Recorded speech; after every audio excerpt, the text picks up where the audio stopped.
Come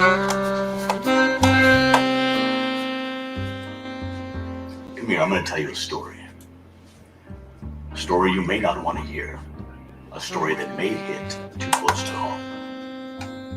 A story about a man who made the ultimate mistake. And a world that refused to give him a second chance. A story about the bastards that wanted him gone. And the love that he couldn't even contact. A story about the lengths a man will go to get back to the home he was forced to abandon. I want to tell you this story because you need to hear it. Because there's always a way back. But if you think it's going to be easy, you're wrong. And if you think you're ready for this story, you're not. Coming back is going to take everything that you don't want to give. And it's going to leave behind a trail of blood and bone. This is the story of the buckler.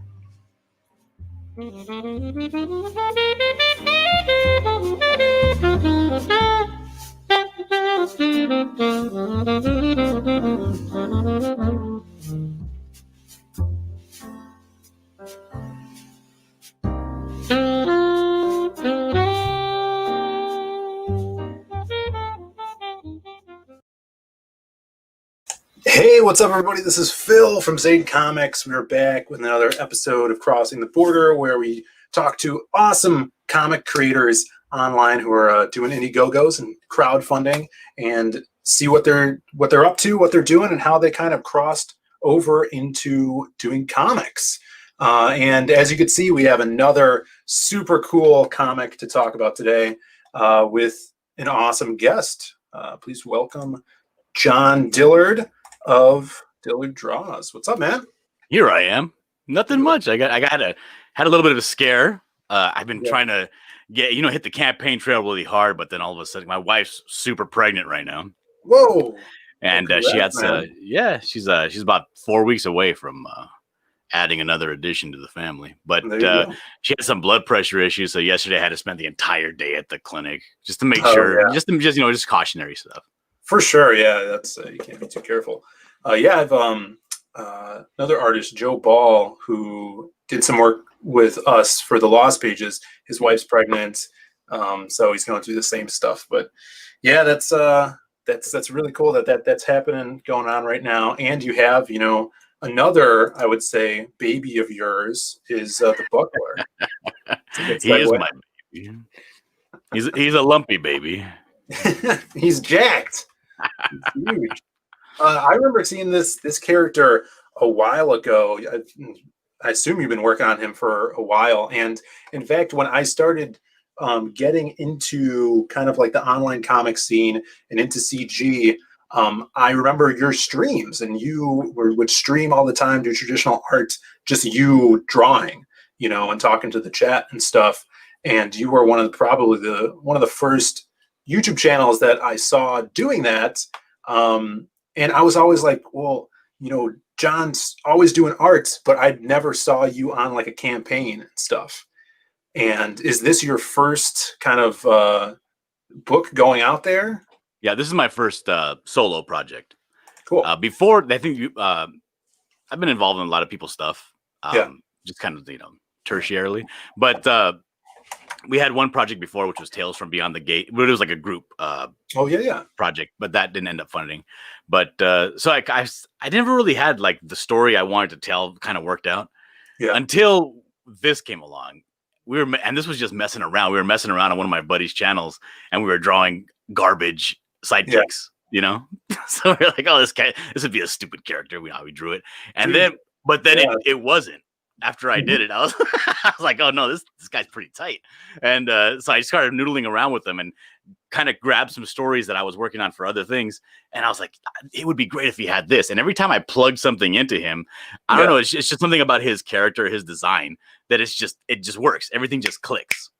Dude, I totally agree with the fact of when you're just joking around with your buddies and come up with stupid ideas for characters, and just going into those characters and they always end up really cool. I mean, I'd say half of the characters from my book, The Lost Pages, started out with me and my brother just being like, oh, wouldn't a stupid hero be a guy that is always a shadow and he can't do anything because that's, he's stuck as a shadow. And that turned into our character, the Silhouette, who now is a total badass. But I totally relate to that. That is so cool. I wanted to say hi to everybody in the chat. We got Joseph Eppolito. Thanks for coming in. Ace, hello, hail brother. El Gargoyle. He knows that we have the manly power. That's why he's throwing up that eggplant. And Beyond Time. Hell yeah. Thank you guys for tuning in. Share this link out, like and subscribe if you guys haven't already. We'll be talking about the Buckler and John here. Now, like I said, I've seen you around for a while. And you're like, as we could see from this cover here, I saw you painting this. Like, this is fully beautiful illustrated painting that you had. And I think you were on with Avery when you were working on some of this. And you had to take it to a special scanner to get a drum scan. And I'm like, I never even heard of that before. That's awesome. Yeah, I love the mixed media you're pulling into this book. And I want to talk about kind of like your artistic background and how you got into doing stuff like this. And then we could talk about Buckler. Sure. How far back do you want to go, though? Let's say, how did you start getting into drawing comics? Okay, that's the fault of one of my buddies. I'm a truck driver. Oh, cool. by trade. And one of my buddies was like, hey, you want to do a comic? And I was like, I don't know. Because I do a bunch of different kinds of artistic stuff. I've done tattoos. I've done caricatures at, fairs and stuff. Yeah. And at this point, I was doing a design work for the outside of the place that we were working at. I was, you always got to have a side hustle, right? So Sure. At my job, I was also doing all of their holiday window painting decorations. That's cool. And it was really elaborate and really cool looking. And my buddy was like, hey, I got an idea for a comic. You want to do a comic? I was like, I don't really know anything about it. I used to read comics. I stopped when I was like maybe 14, 15. But I hadn't picked anything up since. Sure. And I was like, all right, and this was a while back. This was maybe like 3-4 years ago. And he was like, yeah, let's try it. I was like, okay. And I started looking up on YouTube how to draw comics. Yeah. So, and because there's a lot of stuff that you don't know until you're actually in the atmosphere of comics, where you learn the tropes, you learn what an inset panel is, you learn all these different things. And doing that, just kind of going through the paces of watching tutorials and things is kind of where I found this online community, because it was like a YouTube auto scroll, and then it kept going, and it popped on one of your boy Zach's live videos. Sure. And I was like, oh, cool, because this guy was just like super enthusiastic, and he was talking about little things about comic books. And I was like, okay, so I subscribed, and I just kind of kept watching him, and that's how I learned about. He was like, what did he say? He was like, oh yeah, I got a buddy. He's gonna start a YouTube channel. He's a comic artist for DC. He does the Green Lantern. Yeah. So then I had never heard before of Ethan Van Sciver. Yeah. Like, okay, so I started watching his shows, and it was great because he was doing live drawings late at night, which is when I work. Yeah. And the chat had 14, 15 people in it. So I was able to talk to him, and get insight and how to do stuff and all that jazz. But yeah, it was just plugging away at that. Now, I've always done every kind of art, but specifically comic art. That was about 3.5 years ago when I started really gearing myself towards that, directed learning. Yeah. When I see you work, and especially the cover, I could tell you're a guy that's been around art for a long time. And when you're like, oh yeah, done tattoos and stuff like that, I'm like, of course. You could totally tell from the way you're doing things. And I really dig that. This book looks so cool, so good. My favorite shot is probably this one with the lighting from the cigarette. That is just so badass. Now let's talk about the Buckler. Who is the Buckler? Well, the Buckler's a dude. His story kind of takes place in 2 parts. Yeah. The first part kind of really gets showcased in the ash can that I released about a couple months back with my buddy's campaign. Yeah. We kind of partner up on YouTube kind of thing. Mm-hmm. So his story, he was essentially like a Phoenix Jones. He walked the streets. He tried to solve crimes like cats in trees, that sort of thing. There's not a lot of real hardcore crime that goes on in Winnipeg, Canada. Yeah. So what happened was, during this time of his, doing this stuff, he's a super fan of my buddy's character, the Canadian Shield. Some big Jack Mary Sue, and he can't die by any means. And what happens was I put in the story that the Canadian Shield was in town looking for a sidekick. And so he tries to do some flamboyant maneuvering and all that stuff. Ends up taking too long to deal with the situation, get some girl hurt. Yeah. And so he gets dressed down by his idol. And that's what really got me. I was like, okay, if you get dressed down, if you get told by your idol, you ain't no good, wrap it up, you're done. In a very severe way, what would that do to you? Because him as a character, he was the kind of guy that was the Arrested Development. Never really had any hardship. Still lived with his mom. He was still, out there in the street playing games, essentially. Now, he had, through some unfortunate accident, some powers, some actual powers. He has the strength of 3 men. But he never did anything with it. He never trained himself to become a good fighter. He never trained himself to learn how to deal with situations. He was just a nobody doing stupid things out there. Yeah. And what happened was when he got told that by this hero, this real hero, he had a psychotic break. He couldn't handle it. And because, just a bystander was laughing at him when it happened, he ended up committing murder on that bystander. Damn. And he had to leave town. This is a story about a villain. He's not a hero. He's not an anti-hero. He's a villain. That's awesome. That's super exciting because you don't see that. And it takes so he had to leave town, dude. Oh, it does. Yeah. Like if you look at my Indiegogo campaign on Indiecron, yeah, you notice like writer, artist, inker, letterer. It's all me. Right, for sure. But I have 4 editors because I have these dumb harebrained ideas, and then I got to get brought back down to earth. Like that's not how a story is told. You have to do X, Y, Z. I'm like, okay, fine. That's cool. I know a lot of people that won't let themselves have editors. Yeah, I need a bunch. So, because again, this is my first solo project, and I want to make sure that all my people that are my editors are comic fans. They know how it works. They know what works. Yeah, and they know how to tell a succinct story. So when this dude takes off, right? Now this is a story that's not actually chronicled yet. He takes off and he goes and he gets trained in Brownsville, Texas, by a guy named Guillermo Silva, boxing promoter slash coach. Yeah. And he takes him in as like a surrogate son, father situation, and puts him through the absolute ringer, like treats him worse than, I would say it's the equivalent of like, what's her name?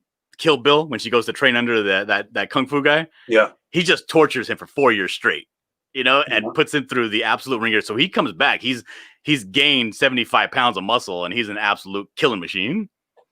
Like he can handle himself. You know what I mean? So when he comes back to Winnipeg, he doesn't look like he did before. He's not lean. He's a big, beefy boy, and he can wreck house. So he's actually learned how to actually handle himself, how to take that power that he was gifted with, that strength of 3 men, and turn it into making himself somebody that eats lightning and craps thunder. Yeah. And the thing I love about this character is he doesn't have an overly complex costume, but he still looks like he could beat the shit out of Wolverine. Like he could punch Wolverine's face, and like just his demeanor, the way you illustrate him on the page, whether it's sitting here, whether it's lighting up a cigarette, he looks like a badass. And Lau, I wanted to go into what's happening in these panels here, because I remember you showing those off. Let's see, did I do it right? Yeah, it is. What's going on here? Okay, so what happens is I really enjoy movies like Indiana Jones, right? Yeah. Where you start off the adventure at the tail end of the last adventure. Yeah. Okay, so what happens in this book, like that picture you showed of Winnipeg, where he's lighting a cigarette, that's the first page of the proper story. Nice. There's 7 pages before that of the last adventure where you see him reclaiming this ancient stone totem from a news reporter named Todd Harrington, who's also dating his ex-wife. But this totem is actually a different story where he gets these abilities gifted to him by this spirit of this totem, this ancient totem. And this is the first time, these panels, where he's actually getting those powers, kind of being infused with him. Like there's a picture behind me right up there. This is the first time he essentially pops claws. This big, gigantic antlers kind of pop out of his back. Oh, dude! So that happens. That's so cool. Yeah. Because another one of my favorite illustrations is him just standing there covered in blood with the antlers behind him. Right. And really those cool. that situation when that happens, it's painful, it's awful. But because of the extra abilities it grants him. I mean, he's essentially, it's a euphoric effect. Yeah. Overall. So this is him essentially getting whittled down to about 10% health. And when that happens, the totem kicks in to protect him. That's cool. But he starts to lose a little bit of his control. So in the actual image, this is the previous adventure where he's chasing down that guy with the totem. There's the totem, yeah.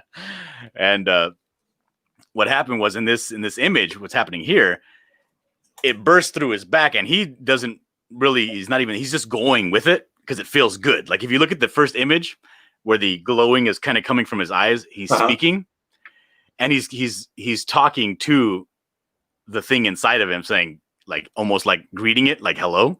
Yeah. And like, what the hell is this? This feels really good, And he bolts forward. He's on a bridge, like a pier. Yeah. And he bolts forward, but as he bolts forward, this is the first time you see it. Everything around him just starts to blow away and disintegrate. The ground too. Yeah, like the ground just starts to give way under him because there's just too much power. And this girl at the bottom is seeing this for the first time, and she's like her explanation or exclamation in this panel is going to be, "What the fuck?" Yeah. Because we're just dealing with a guy with the strength of 3 men, but then this happened, Yeah. Holy shit, that's awesome. Oh, really, really cool. Just a cool character, man. I'm excited for this. It's going to be wild, I'm sure. And also in the thumbnail, I don't know if you noticed, but I did a little snippet and put these 2 beautiful ladies on. I saw that, yeah. Because I'm a fan. I'm a fan of huge cans, and everybody that knows me knows that. These aren't ladies; these are whores. I didn't say that. Well, they know him. He frequents them a lot. So this is him. This is him headed back to his essentially his hideout, which is a bait and tackle shop, Buckler's Bait and Tackle. And he's headed back there, and they're asking him, hey, what's going on? I ain't seen you in a while. He's like, I got business, ladies. Next time. Dude, it's just so much attitude. Another thing I love about this book, everybody in the chat. Also, we got a Sweens from Oddity. Hail, Sweens. What up, Sweens?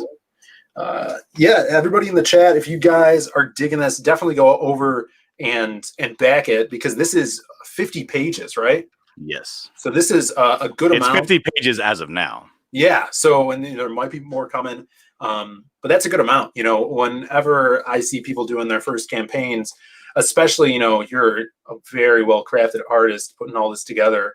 I say go for something around that number, because, a one-issue floppy thing is not, in my opinion, doesn't stand out to me.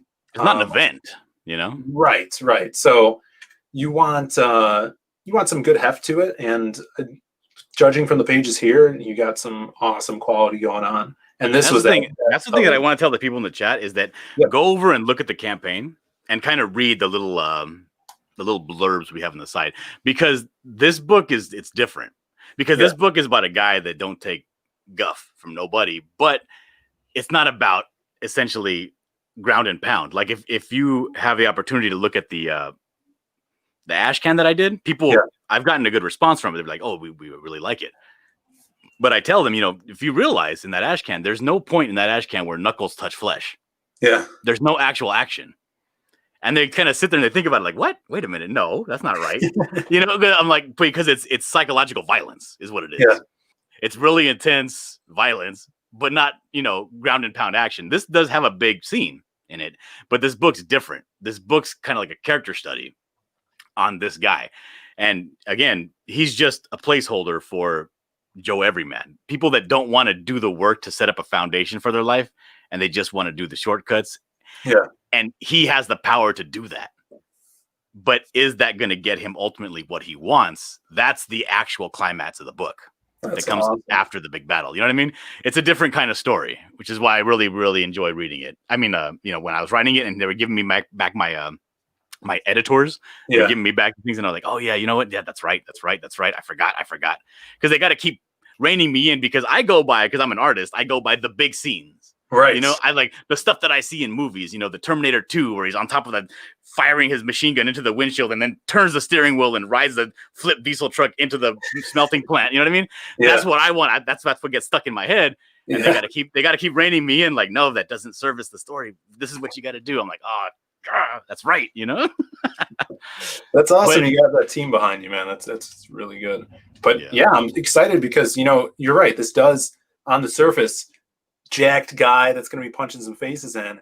But I'm excited to see that character development and where this goes.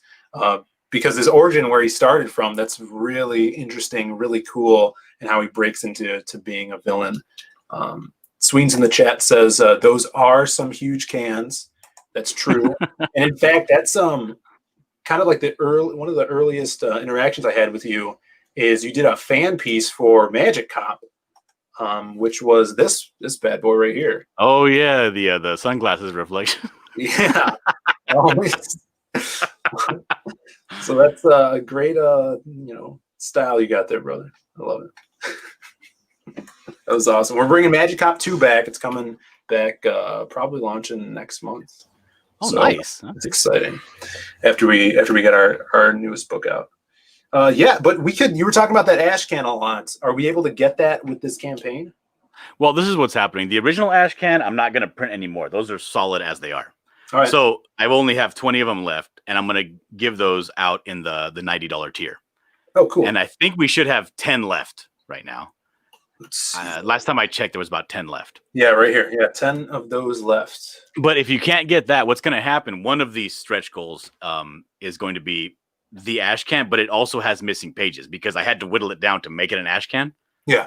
So I'm going to include those pages, and if we get to that stretch goal, the 5,000 stretch goal, I'm going to get them colored by one of your artists, Avery Butterworth. Oh yeah. I mean, you've known him longer than I have. I'm pretty sure. Right. You guys hang out all the time. Avery's done some awesome work for us. So he's going to color those, and then those will actually be included in the book. I'm trying to find the images right now. I can't find them. That's not important. But there's another image. Yes. Because I'm working on a second book. Now, this is not a full-on graphic novel. It's just something that is going to be added on if we get to the $10,000 stretch goal. Yeah. It's a 24-page book called The Temple of Polar Twilight. Oh. And it's the story, the full story, before this intro promo that we have in the book of him actually getting the totem and all that stuff, that adventure. And that's going to be done like in a Batman, the animated series, like the Bruce Timm style. Yeah. Oh, wow. Cool. It's going to be like that. Are you going to be illustrating that as well? Of course. What am I going to hire somebody? Multiple styles? Yeah, I can do many styles. Guy. Yeah, because the thing is, like, my major influences growing up were like Ren and Stimpy, like John Crisfolucci. Yeah. Which is why I picked up caricaturing so easy because it's just expressions. Yeah. Which is what I really like about this book is that I'm able to take, because if you look at my characters, they're not, even though they look detailed and highly rendered, they're not realistic at all. There's nobody that exists that has a jaw that big, you know? Yeah. But I do, because of my history and caricatures, I do my gesture first. I want to make sure the expression comes out first and foremost. Mm-hmm. Then I start to cut in all the blacks and the hatching to make sure that it has that really rendered nice feel, like it grounds you into this world, you know? Yeah, like look at this guy. That giant jaw. That's awesome. Yeah. Sure. Dude, that's exciting. And if we get to 10K, you're gonna get an extra story there. That's it's gonna be, and it's gonna be an entirely separate. It's not gonna be in the book itself. It's gonna be a separate book shipped with it. Yeah. Nice. That's great. All right. So yeah, graphic novel, $30, and this is 50 pages. You were saying, or more. We'll see if we can get there. Beautiful painted cover. Are you selling the cover? Yeah, that's at the very last tier. Oh, nice. It's going to be the whole shebang. It's going to be all the artwork, the ash cans, the extra stuff, plus the cover, and it's like $2,000. Yeah, I like how concise your pages. You don't have a crap ton of perks here. Yeah, I was convinced to put in a digital perk. I wasn't going to originally because I ran out of time. When I was setting up my page, because again, I'm an artist. I'm not exactly a computer literate person, but I was setting up my page and I was like, okay, I'm just leaving it out. It's not important. Yeah, there's a lot of overseas people that shipping. We all know what's going on with digital. We do it on our campaigns as well. You can get that original ash can if you guys buy into the $90. Only 10 left. So if you want that little snippet that he's put out before, definitely jump on that. You're selling original art. That's right. You do all traditional stuff. No, I don't. I'm only doing traditional stuff, pages like this. Big, like the big dynamic splash pages. You know what I mean? Cool. So there's going to be 11 pages in the book that are going to be, and they're not all splash. Like the one you're showing right now, on the book plus, original art. Yes, this page art right here. Like I would consider that almost a splash page because it's a big image where you show a big happening. Those are the images that I've set aside in the script to do traditionally. Yeah. Because I would feel uncomfortable charging the same price selling somebody a page of people talking. Oh, for sure. Yeah. No, I totally agree. I would call this a splash page as well. That's how I'd write it. Yeah. So those bigger, more dynamic pages are the ones that are going to be the ones you get if you back at that level. Beautiful. And like there's one back here of him popping his antlers out for the first time or something. Are you going to be selling that one, or you're keeping that one? No, it's all going to be in there. There's only 11 pages, so.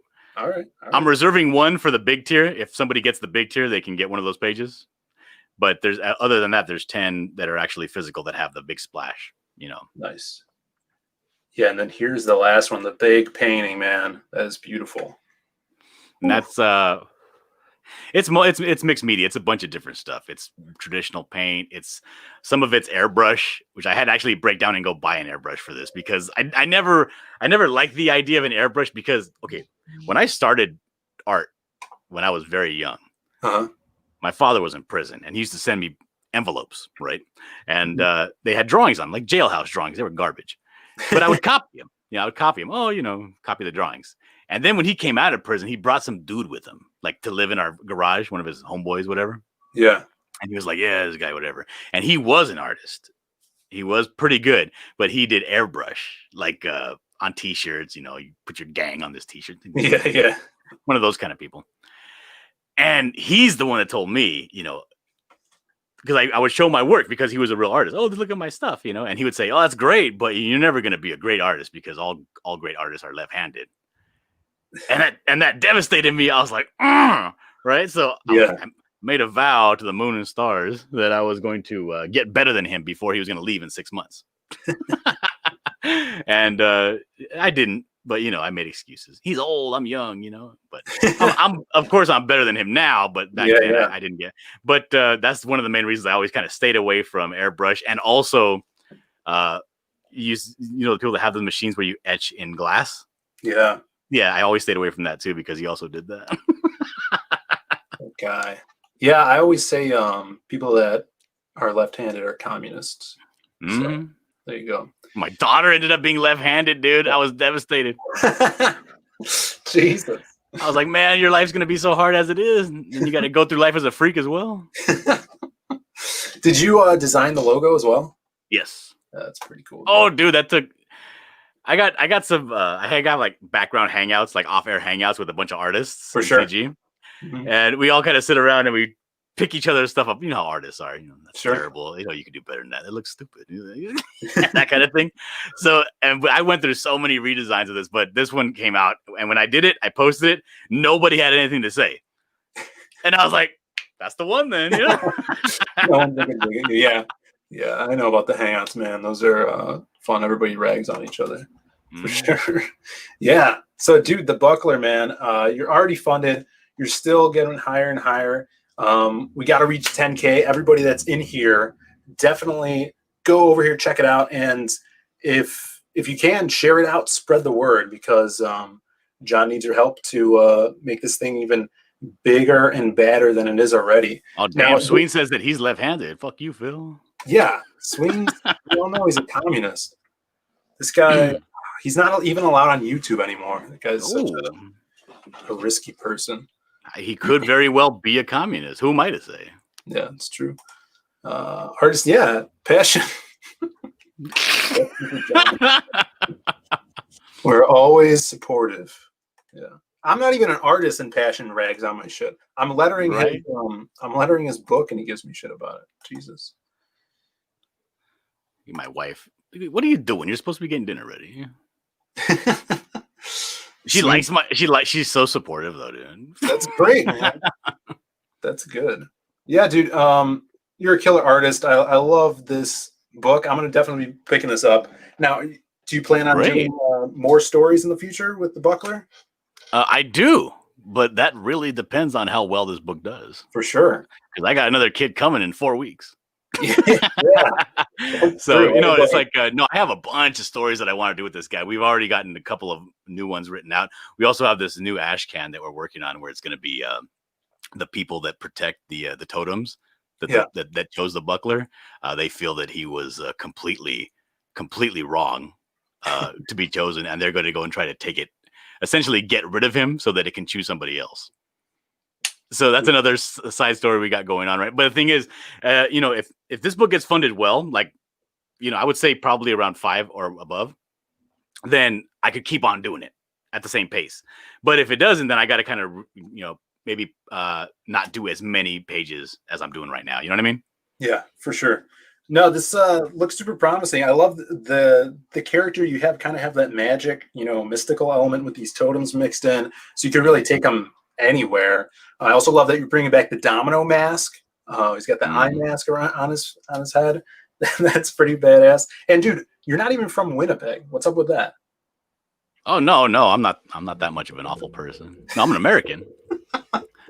Hell yeah, there we go. No, the thing is, I wanted to really find. The thing is, the Buckler. You ever seen that movie Pain and Gain with The Rock and Mark Wahlberg? Yeah. Okay, so in that movie, there's a scene. I mean, I'm pretty sure you remember it, where The Rock's all, you know, doped out. And he goes into this apartment or hotel check-in booth, and he's all strung out, he's sweating and everything, and he got the veins bulging, and he's huge, and he has a baseball bat, and he starts wrecking the place, right? And there's this little cashier that's kind of like held up like this, like, what are you gonna do against somebody that's 6'6" and 300 pounds of wrecking machine, you know? Yeah. And he's in there with a baseball bat, and you're just at work, you know? And that's kind of what the Buckler is. He doesn't really care. And that's one of his, you know, one of his many faults is that he's a very selfish person. Yeah. He doesn't really think about how his actions affect everybody else. And I want the city, because the thing is, he's not hiding in the shadows. He walks around in broad daylight in his costume, and nobody feels like they can do anything about it. You know, they're kind of helpless at his tyranny. Whatever he decides to do, he just does. And yeah, I wanted a citizenry that's docile. So we put him in Canada. There we go. Look at Nova Blast. Love that he's from the city. There you go. Yeah, are we gonna see? I don't know if this is a spoiler, but are we gonna see a mirroring of the Buckler with a hero in this story? There's a couple of instances that are gonna happen. My wife apologizing to Nova Blast, but. The thing is, we got this guy, right? This guy this hero, this actual hero, that's again is super overpowered. That tore him down. That took away his identity when he was trying to be a hero. That really did him wrong, and that situation needs to get fleshed out. It needs to have a resolution for sure. So he's going to be coming back. I thought I told you to get out of this city. I thought I told you that you were done. What are you doing running amok over here? That's going to be awesome. So that's going to have a resolution for that. I remember drawing that character a while ago. And I'm like, why is John drawing this Canadian character? And that was for the Ashcan. I think it was like a big double page spread where he comes breaking through the wall like the Hulk, you know, just huge, massive guy. Winnipeg, tough town. There we go. Yeah, I was surprised to find that there's actual news about Winnipeg and crimes and stuff. I just assumed that all Canadian cities have no crime. But I was looking up Winnipeg when I was researching, you know, like locations where I wanted to have like the battle in the Espalade Real and all that stuff. Yeah. And I was like, oh God, there's actual news articles about Winnipeg and stuff going down around here. Well, everybody check out the Buckler. It's going to be awesome. I'm going to be back in this one. Lots of energy in these pages and a pretty cool new character coming out from John over here. Definitely spread the word too, guys, and like and subscribe if you haven't already. John, before we head out of here, do you mind if I just do a little update on my book that is shipping out? I mean, by all means. Sweet brother. Let's see here. Where is it? Yeah, the Lost Pages. No, this is ratioed all weird. We are shipping now, everybody. We got all the books. Yesterday I thought we got all the books, but then this morning 6 more boxes came, which was really surprising. So they're here. And this is the proof copy. They feel great. Like this freaking amazing Simon Bisley cover. Look at that. And we have our signature velvety coated cover that if you guys backed Magic Cop, you'll remember it from there. It's the same feel.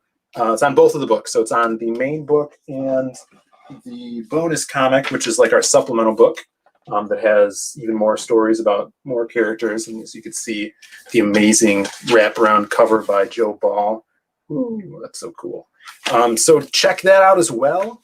We're going to be leaving it in demand for a while as we do shipping. So if you guys missed out on it, definitely go on over there and check out all the cool characters that we're putting into this universe, and grab yourself a copy. I found those pictures if you want me to share them. Oh yeah, for sure, man. Awesome. Okay, let me share my screen real quick. Definitely. Okay, so this was the book I was telling you about. This is the standalone floppy. Let's see here. That the Temple of Polar Twilight. Oh, nice.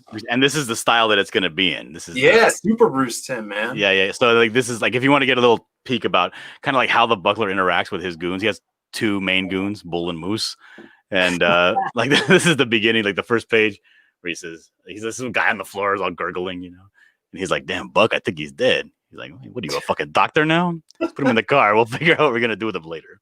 So it's gonna be in this style, Dude, that style's so cool. I love that. Yeah, very, very animated Batman animated series. So that's if we get to the 10K stretch goal, we're going to include that book all by itself with the Buckler. That's awesome. Yeah, so everybody check out the Buckler, man. That's getting me even more hype because I love seeing the different styles out of you, man. That's really cool. Yeah. Now, if you guys want a crazy story about a jacked villain that used to want to be a hero, then that's the Buckler for you guys. Definitely check that out. And thanks for watching, everybody. I see we got a lot of new faces in the chat. Thank you for tuning in. We do these interviews once a week, maybe even more. And so subscribe to the channel. If you guys liked what you saw with the Lost Pages, we have character overview videos that we've done recently on all those awesome characters from that comic. So you can keep getting more excited for that book shipping to you, and support John over on his YouTube channel. It's at Dillard Draws, correct? Yeah, Dillard Draws on YouTube and Twitter at Dillard Draws. Everywhere you go, Dillard Draws. Awesome. Yeah. I should change it to Dillard Draws the Buckler. You could do, your Twitter. Dillard Draws the Buckler. Get on it, guys. This is a one-of-a-kind book. I haven't seen anything coming out that's solely about a villain. And someone pick up that beautiful that cover painting, because that's kick-ass. We will see you guys next time. And yeah, keep on keeping on.